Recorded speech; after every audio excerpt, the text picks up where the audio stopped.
أهلا وسهلا فيكم بوصفة جديدة من قناتنا. معكم هبة طه من قناة أكلات ولا أطيب. رح نعمل مع بعض اليوم اللبن الرايب، طريقة ترويب اللبن بطريقة كتير سهلة وبسيطة، وبتنجح معنا من أول مرة. خلينا نشوف مع بعض طريقة التحضير. أول شي أنا جبت 5 لتر حليب طازة. فينا نستعمل حليب العلقب، بس إذا جبنا حليب طازة لازم نغليه بالأول كتير منيح. أما حليب العلب فإحنا بس ممكن بس نسخن الحليب لدرجة حرارة من 40 45 درجة. أما هلأ أنا عندي حليب طازة، سخنته كتير منيح، بغليه لمدة 10 دقايق تقريبا. بس كل شوي بقلب فيه لحتى ما يلزق الحليب بأرض الطنجرة.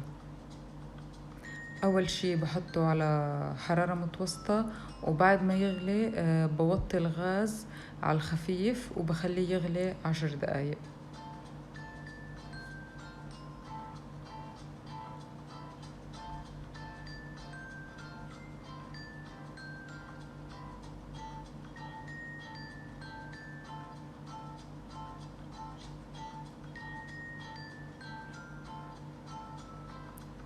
وهلأ عندي الحليب بعد ما غلى 10 دقايق.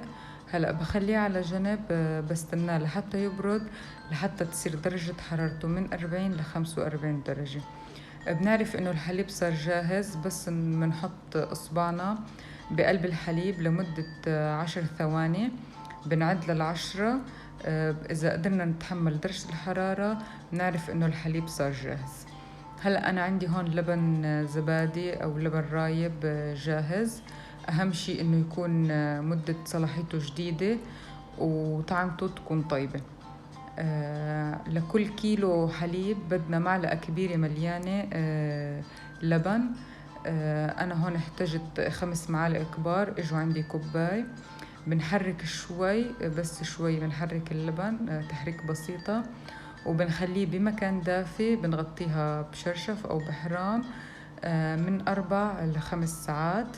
إذا كانت الدنيا شتا بنحطها بغرفة دافية.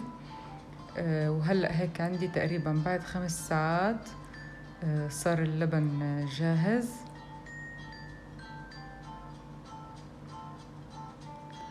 هلأ بس نخلص بنحطه بالبراد، بنخليه ليبرد، ما بنستعمله أبدا هلأ.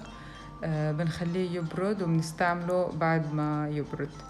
إذا بتحبوا اللبن حامض خلوه أكتر، يعني 8 ساعات برا، بعدين حطوه بالبراد، هيك بصير حامض عنا. وهاي وصفتنا لليوم. بتمنى إنه تكون عجبتكم الوصفة.